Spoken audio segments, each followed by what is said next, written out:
सुटतात आणि इथे फायनली मी अलिबाग स्टँडला पोचलेली आहे. गाईज पाऊस नाही आहे बघून मला खूप जास्त आनंद झाला आहे, कारण खूप जास्त कालपासून मी पावसात सफर झाली आहे. आणि इकडे मी अलिबागमधनं बस पकडलेली आहे. अलिबागवरनं माझं गाव 24 किलोमीटर्सवर आहे आणि आम्ही काय पूर्ण म्हणजे गावामध्ये राहतो, याचा अर्थ गावठी आहोत असं नाही आहे. आमची गावं पण पूर्ण डेव्हलप्डच आहेत. आमच्याकडे ना गावामध्ये पूर्ण कोकण वाईब्स असतात, सांगू का तुम्हाला. आणि इथे बसमध्ये बसल्यानंतर बस थोड्या वेळाने जी काही स्पीडवर गेली ना, बस ड्रायव्हर एवढा फास्ट चालवत होता ना गाडी, काय सांगू तुम्हाला, खूप जास्त स्पीडवर होते. आणि ते जान्हवी आणि मी असे पूर्ण मान लटकवून म्हणजे असं आमचा जीव असा हातात घेऊन बसलो होतो, कारण खूप जास्त फास्ट चालवत होते ते ड्रायव्हर गाडी.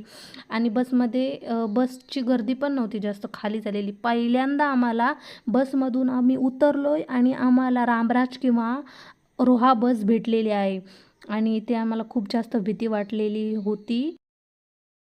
मरणार आहोत, इतक्या लांबून आम्ही नीट आलोत, नीट, आणि आता मरणार अर्ध्या रस्त्यात.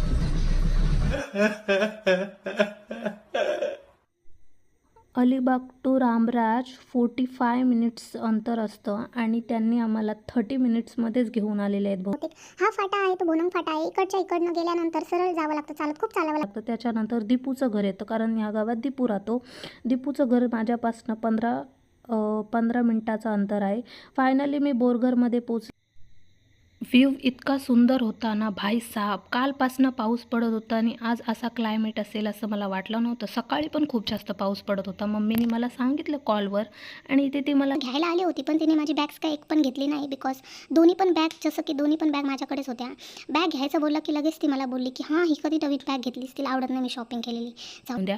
हे बघू शकताय तुम्ही, हे मागं जान्हवीच्या आहे, ते आहे प्रवाशांसाठीचं बस स्थानक, पण ते जरा कॉर्नरला आहे, सो ते त्यांनी तोडलेलं आहे, म्हणजे की ते वापरत नाहीत. आणि इथे समोरच बघताय, समोरासमोर ते आहे हनुमंतचं मंदिर आणि इकडच्या पलीकडच्या साईडला आहे ती आहे मराठी शाळा.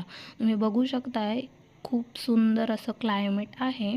असं वाटत होतं पाऊस येईल, पण नव्हतं येणार आणि ऊन पण टाकलं होतं. इथे तुम्ही बघू शकताय समोर आहे ते लहान मुलांसाठी खेळण्यासाठी आहे, तिथे अंगणवाडी आहे आणि इथे आहे ग्रामपंचायत आणि ही आहे मराठी शाळा. आणि हे आहे तिथे मुलांसाठी जेवण बनतं आणि तो आहे प्लेग्राऊंड. इथे या समोर पुढे चालले आहेत मला ठेवून आणि मी जात आहे मागे. ते आज पुरतं एवढं ठीक होतं गाईज. सो भेटूयात नेक्स्ट व्लॉगमध्ये. Bye bye. व्लॉग आवडल्यास लाईक शेअर सबस्क्राईब करायला विसरू नका. भेटूयात नेक्स्ट व्लॉगमध्ये.